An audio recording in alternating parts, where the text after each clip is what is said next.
We are back. Oakland Sports, past, present, and future. I'm Ralph Tyko with the Comfortably Zoned Radio Network, and we're up here in Northern California, feeling a little down. Nancy Finley's here, Jerry Feitelberg's here. We got fires burning north of us and east of us.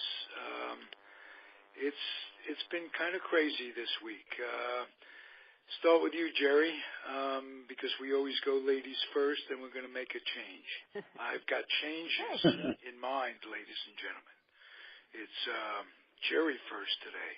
I have a question for Jerry. How do you think this is different from Clear Lake? Last year we had Clear Lake, and I don't remember it reaching this far. No, this is much more massive. This is much more massive. They're talking almost 200,000 acres of property going up, and they lost 3,500 homes, and businesses gone up in smoke. I don't know if you can get through Santa Rosa at the moment, and it goes all the way to Yuba City, and last so year, it's huge. Okay. It's just huge, and if you look at I think it was the Nuns fire, or one of the fires, runs from Calistoga all the way to Santa Rosa, and that's huge. I don't know how many miles that is. How does that compare to people who don't live here have asked me? They've said, well, you had the same location last year, and that was limited. I guess that was just smaller because that made the news. Oh, it was smaller, and it never reached the magnitude that this one reached. We got jobs we already have a housing crunch. We got jobs, more houses lost. What's going to happen to our economy up here? This is going to get crazy. Right now, we will be affected in the short run. In the long run, I think we'll be okay. Don't forget a lot. The people will receive money from the insurance companies, and they will be able to rebuild if they so choose, and to rebuild their homes. Hopefully, they will. Right, but how about in the meantime? The cost of rent is terrible. That's got to get worse. The inflated prices of houses for homeowners, it's a good thing, I guess. Shortage of houses means that the prices will go up, but the Bay Area was unlivable before, and all these jobs being lost, all these businesses destroyed. I'm going to throw this out there. Mm-hmm. You got to deal with the insurance companies, and that's like going to war, negotiating with these folks. Is it? So I saw something the other day. Pardon me? If you have an actual loss, like my home was there and it's not, now it's not, I mean, don't they come through okay in those circumstances? Well, how about your possessions? They're going to, the quality of the upgrades in your house. There's all kinds of things. There is a nonprofit, an organization, for those of you out there and affected and find dealing with what I call, in quotes, the phone company, where there's paperwork, where there's anything where you're dealing with red tape.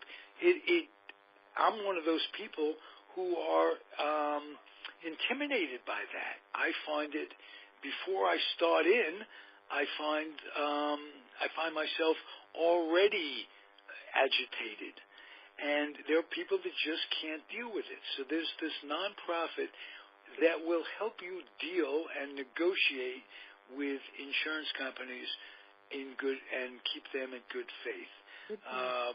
Also, Ralph. Also, FEMA should be on the premises too, helping people, and the Red Cross will be helping too. The problem that most people have with the fires is that they don't have the receipts or they don't have documentation, or if they did, the documentation was in the house that went up.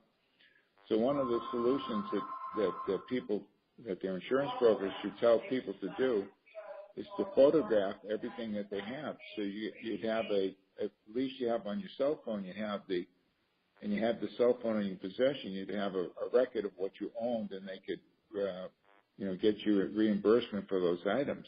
Right now, you could say, well, I had 3 TVs. Well, how would the insurance company know that? They don't have any record of it. And that would be a problem for it. Going back to 1991, we had one of my neighbors up in Mendocino lost her home in the Oakland Hills. And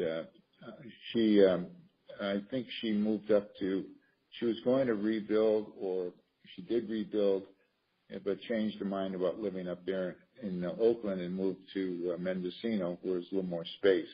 Mm-hmm. But those homes got rebuilt, and if you look at the area now, that's recovered quite well. Yes. And it's been 25 years or 26 years since the fire. Right. You mentioned FEMA. Let me just get this in. Apparently, they're doing a great job up there. Michael Duca, who's a friend of yours, Jerry, he and I do a Giants baseball show, and we taped it yesterday, and he's been going up there with supplies and helping out. He is one of those really great human beings. Just a little plug for him. Wonderful. And he's Michael's been doing a terrific job, and he's been on Facebook, and he's been urging everyone who can help to help. Mm-hmm. Another one of the problems that they have is that people who have lost their homes lost their medications, and they have to.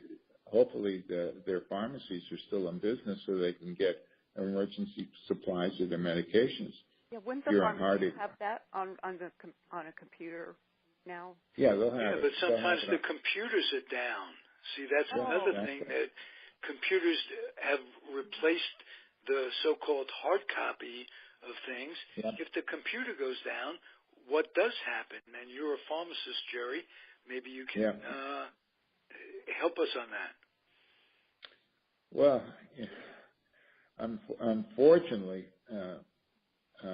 most pharmacists can't keep it in their head what people have.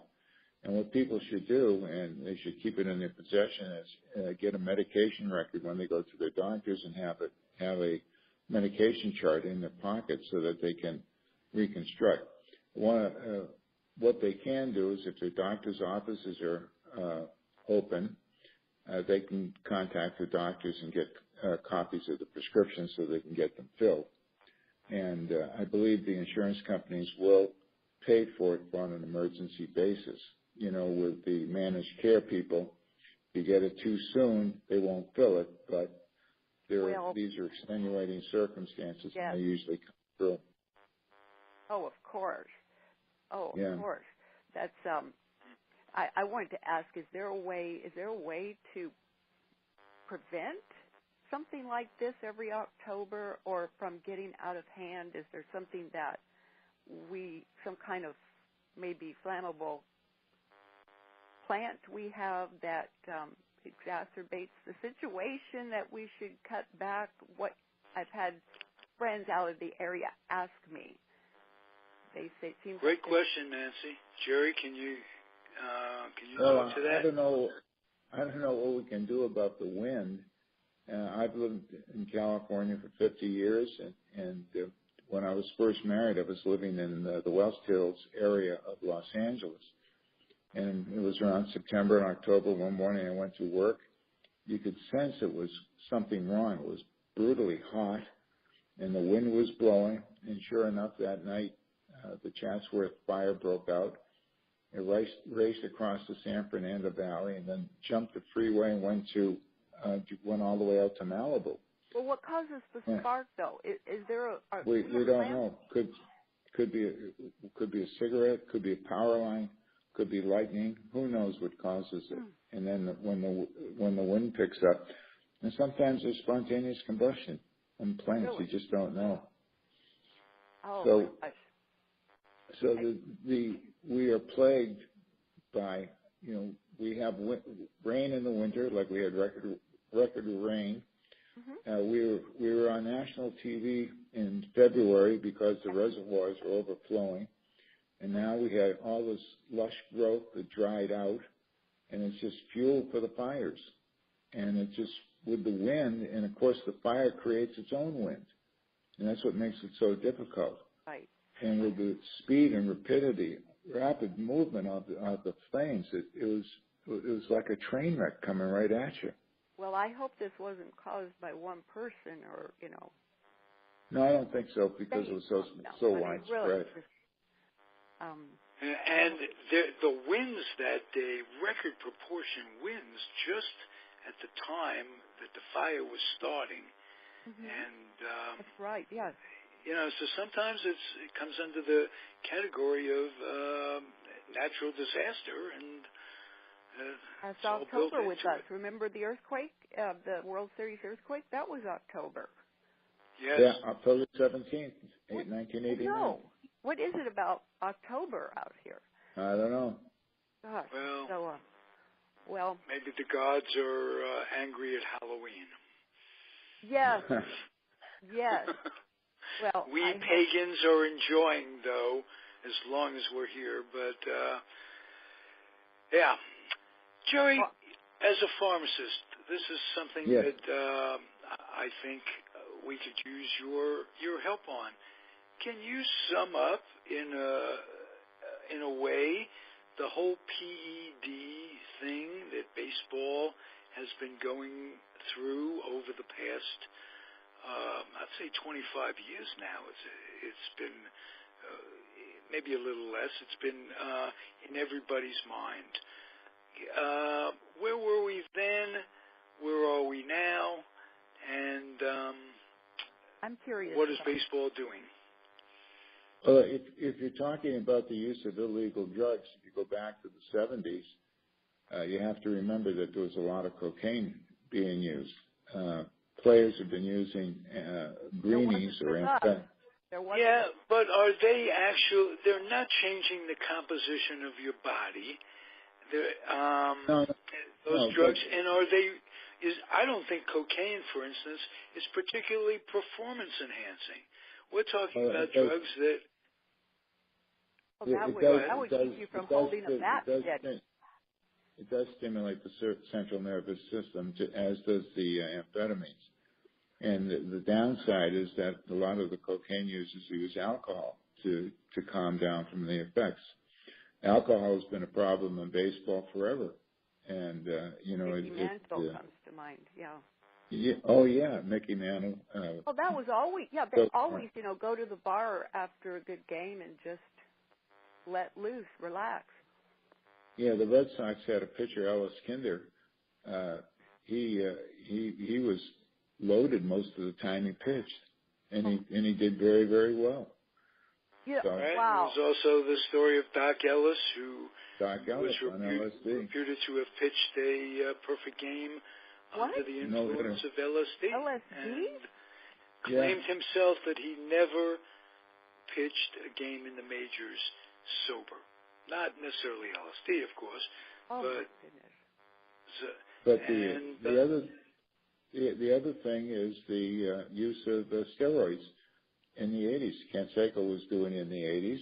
Well, that's what I'm talking about. But what I'm specifically asking, or would like to ask, about what's going on now regarding steroids and performance-enhancing drugs, and the cover-up. There's always they're fighting to uncover it and then cover it back up. That's probably a form question. I mean, but keep going. Yeah, well, I'll try again. Take two on this question. PEDs in baseball, there's the testing, and the two sets of laboratories. There's the scofflaws who are trying to beat the system, and there are the testers who are trying to uncover those who are trying to beat the system. Well, chemically speaking, there have been inordinate cover-ups over the years, and they go back and forth.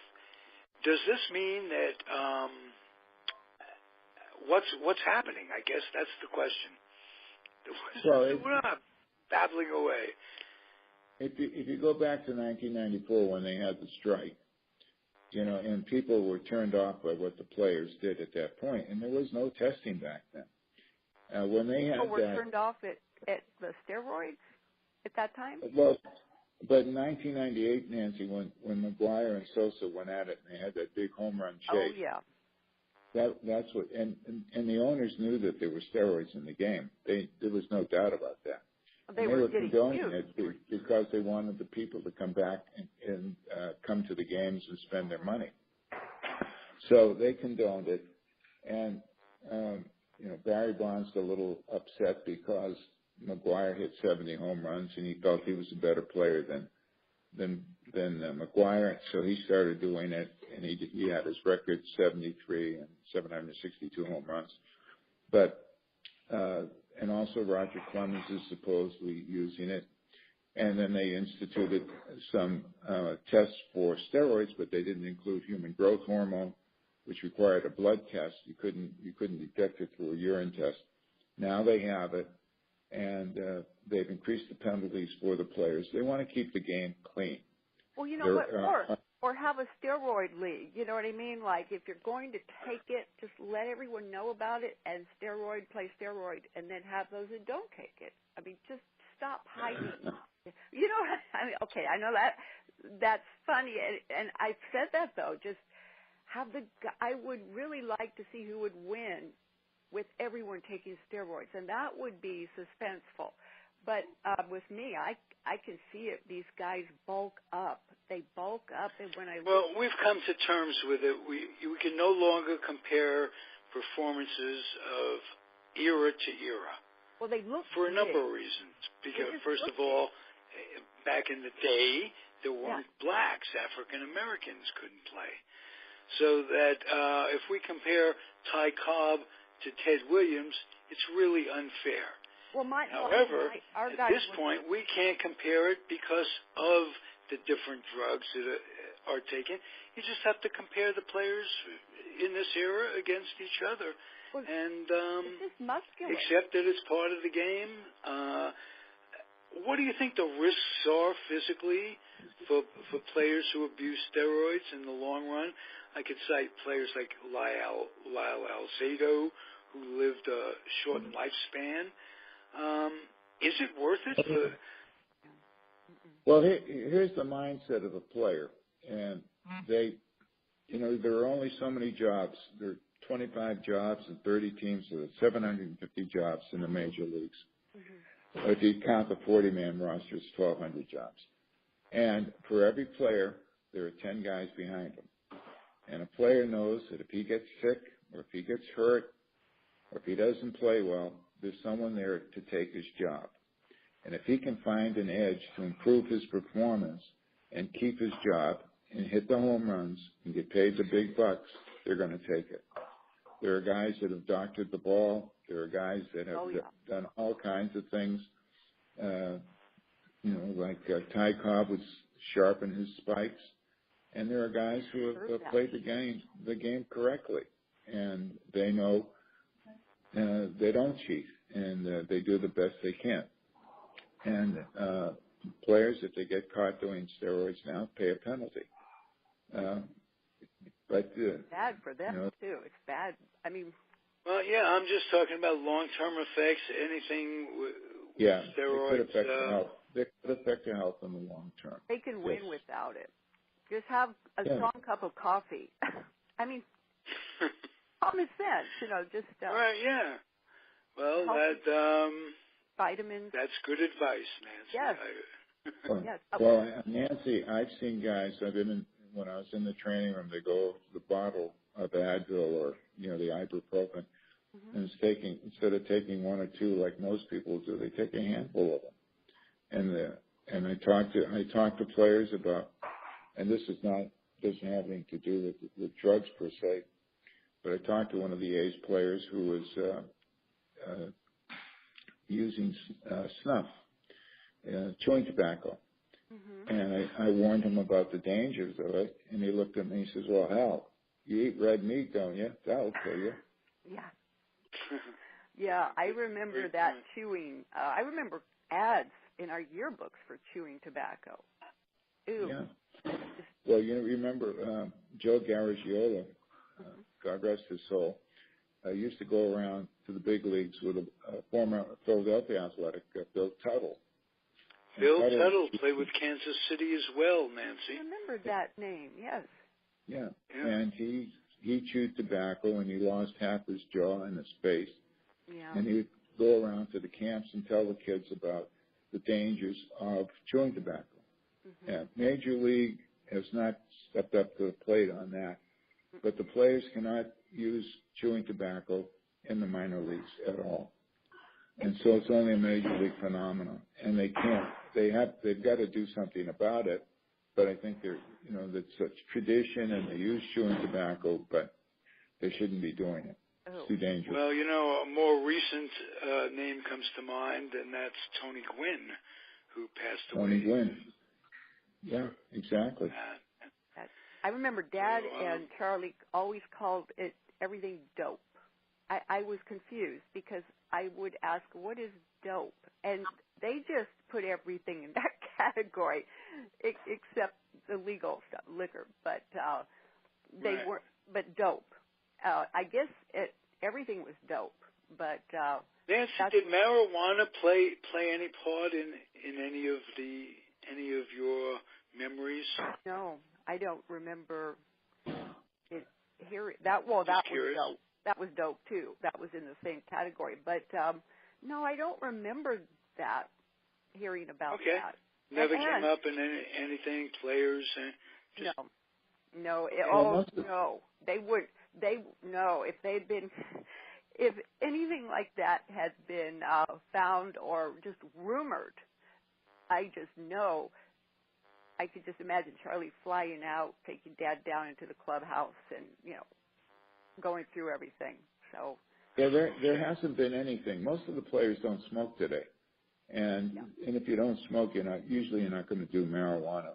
I'm sure some players they might do it on their own in their own home or whatever, or away from the ballpark. But it wasn't a problem with the A's when I was. That would affect the running and. Yeah. Yes. So that all went on outside, but no. In fact, even in school, I never heard. I mean, I was never approached to get for drugs. Okay, I was just curious. Okay, Jerry, do you think we're an over-medicated society? Oh yes, no question about it. We have an elaborate on that. There's a whole bunch of documentaries coming out about amphetamines and not just amphetamines, just drugs to alleviate pain. We have an opioid crisis, and those are the major pain relievers. That's the opioids. Is that because of baby boomers, though? Do you think with people getting older and maybe having? Well, there's a legitimate purpose for it.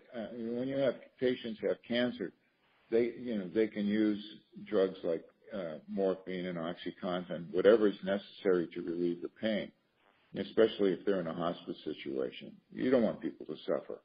Right. But what they're doing is that drugs are being used indiscriminately.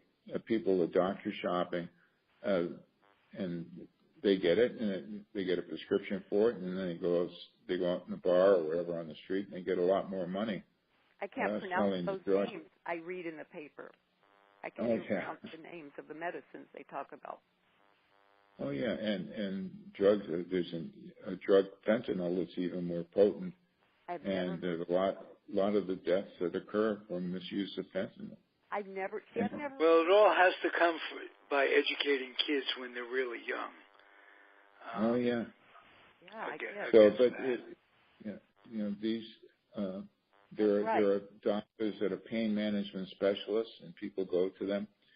And I used to have patient who'd see the doctor every 28 days, and he would get a prescription for, they had a drug called MS Condom, which is sustained release morphine. And I think he was doing 60 milligram tablets twice a day. That's 300 milligrams twice a day. If you took 115 or 30 milligram morphine, it would probably put you out for 2 days. But he had built up a tolerance to it. And other drugs he was using, another favorite drug is carisoprodol, was trade name is Soma. It's a muscle relaxant. They take that together. So they use that with Vicodin and Soma, and these drugs are prescribed, and people are getting hooked on them, and then they're overdosing. Yeah. Don't they fall asleep? Yeah, they fall asleep, and they can be driving. And you have to be careful. It's the same as being drunk on alcohol. Oh, absolutely. Driving while under the influence doesn't necessarily mean alcohol. Right, exactly. Could be drugs, could be sleep deprivation as well. Absolutely.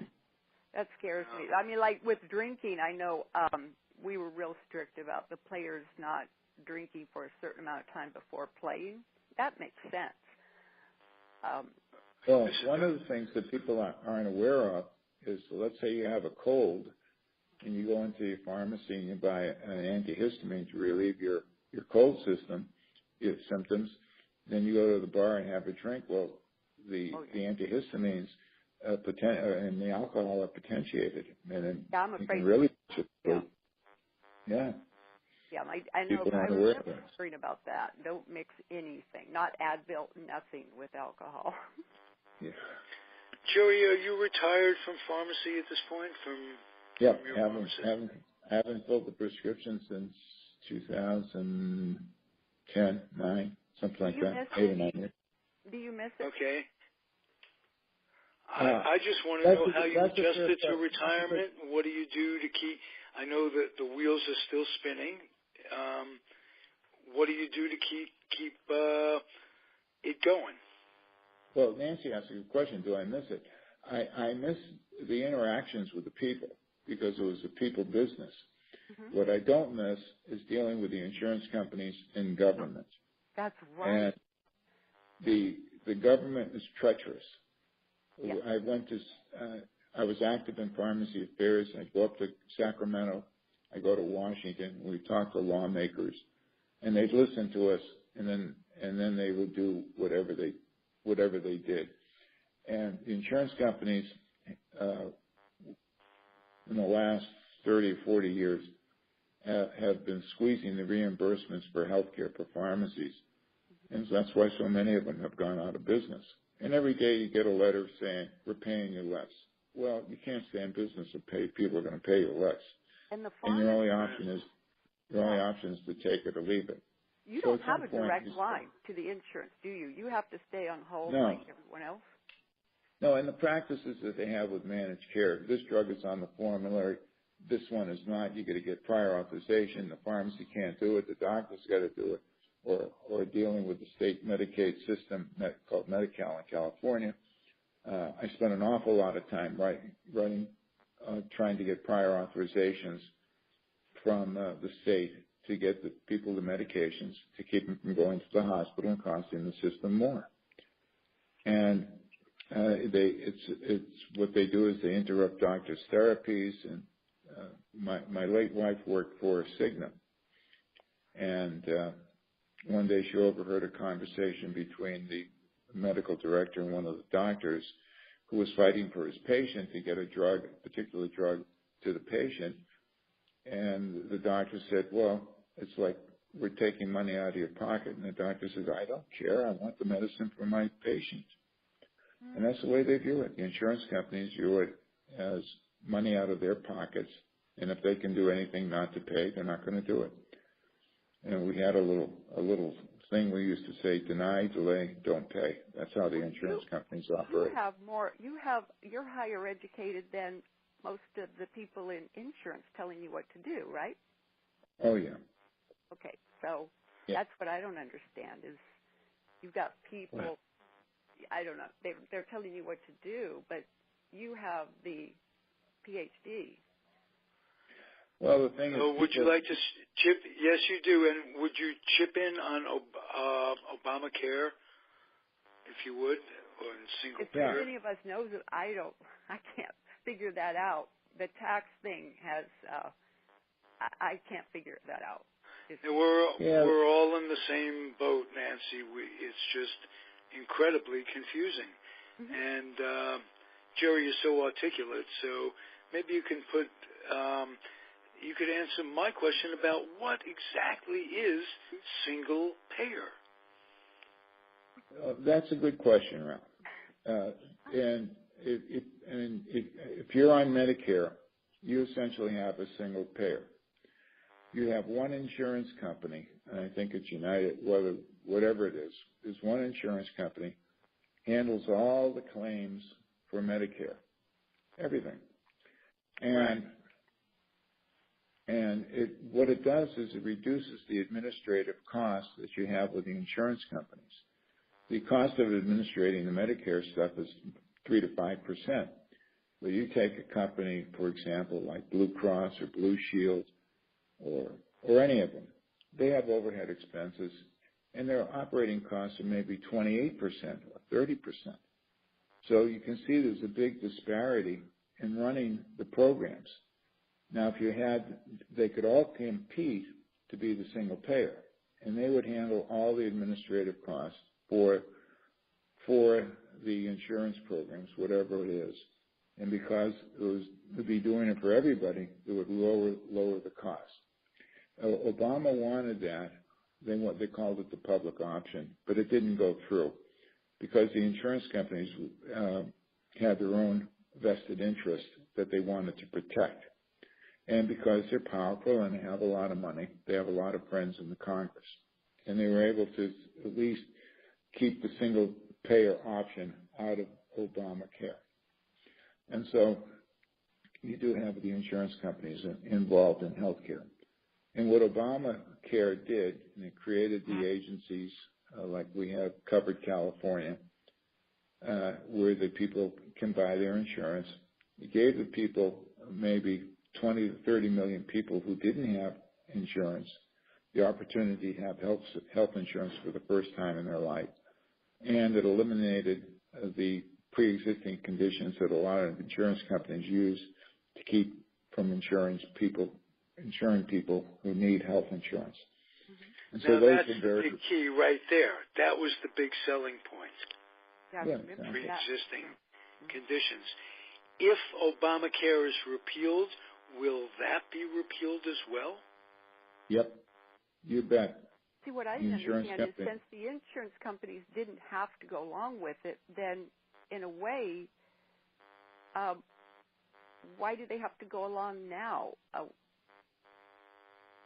Well, I mean, it's the law under Obamacare that they cannot exclude people because of a pre-existing condition.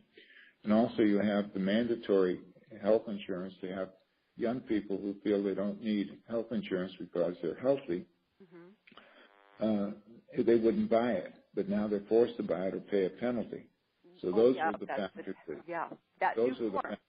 Yeah. That new form every year. We have to tell people there's another form you have to file with your taxes. Yes. Right.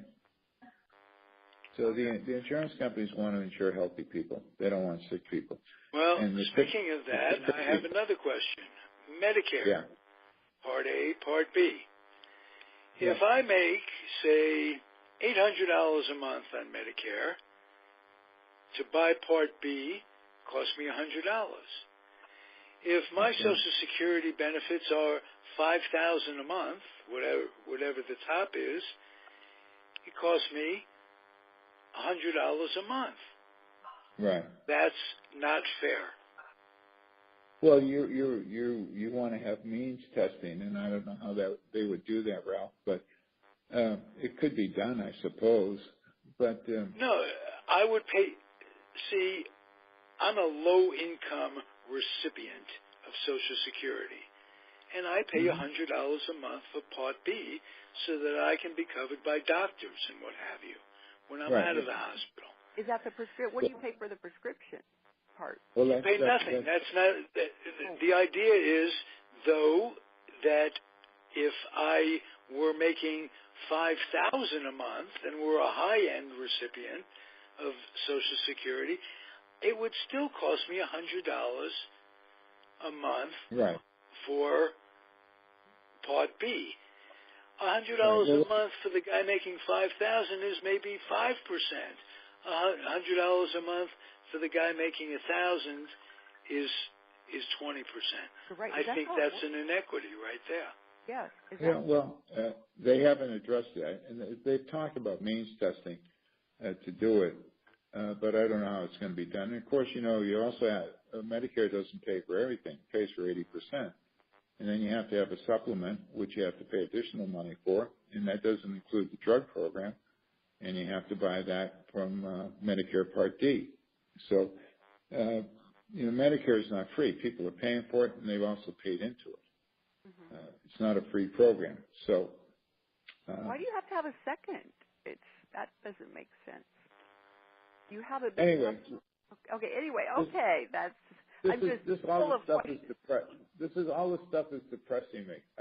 I think I'm back at work. Okay, let's talk a little baseball. Let's talk some or baseball. Football. To add something I need to add two names, especially one of those two names that I hadn't added. And Ralph, you asked me who our scouts were in the '60s, and the main scout, I found that his name, Joe Bowman. Joe Bowman. Does that sound familiar? All right. And that name does not ring a bell, but let's get Joe Bowman on. Well, if he's still around, I have to. Yeah. Right now, and also a scout we had for a shorter time was Ray Swallow. Okay. That name doesn't ring a bell either. I found these as would love to talk to either of them, Nancy. Okay, those were our And I just want to thank you for sending me the information that you do periodically on the history of the franchise. I keep it. Everything. Pictures are wonderful. I really feel like an insider. For my that's book, nice. For my book, whatever I say, I back up and I do it with evidence. You are the most well-organized human. Morgan helps too. Yes, actually, I got that from him, is get your evidence. One part may not, may look a little suspicious, but when you get it all together, it has the big picture.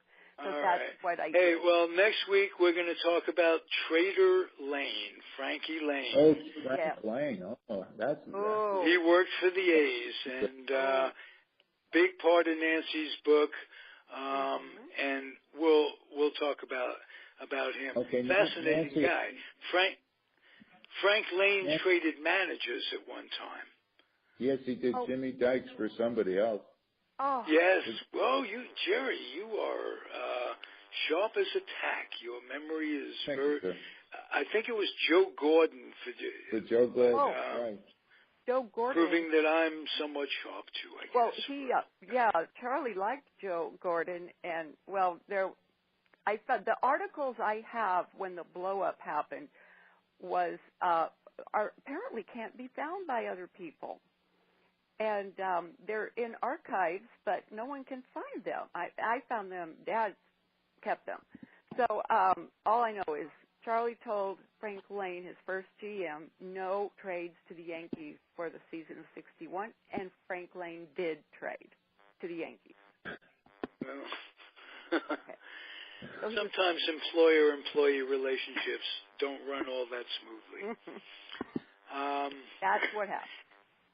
With that said, thank you both for chatting with me.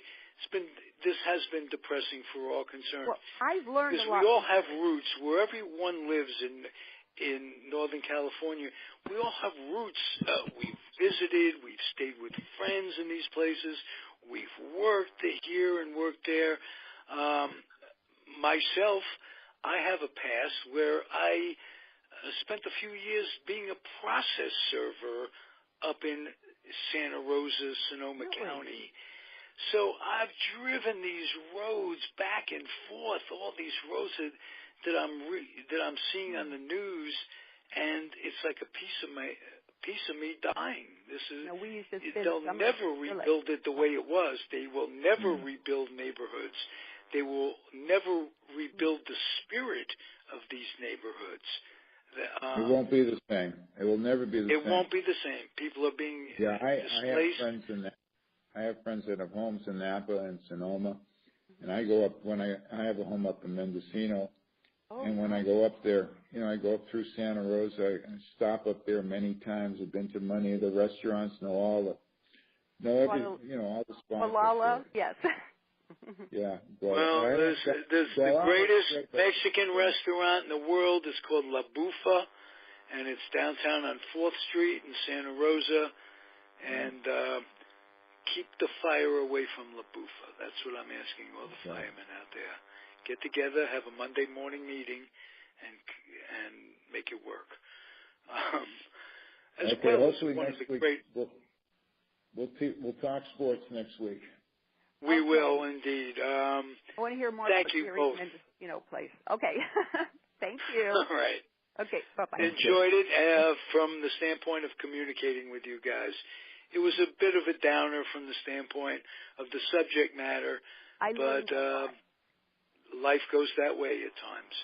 Thank you for teaching us, Jerry. Thank you. Thank you. You're welcome. Okay. All right. Be well. See you, Nancy. And if you're listening out there, we'll be back with cheery sports stuff next week. Comfortably Zoned Radio Network. Oakland Sports, past, present, and future. Adios, everybody.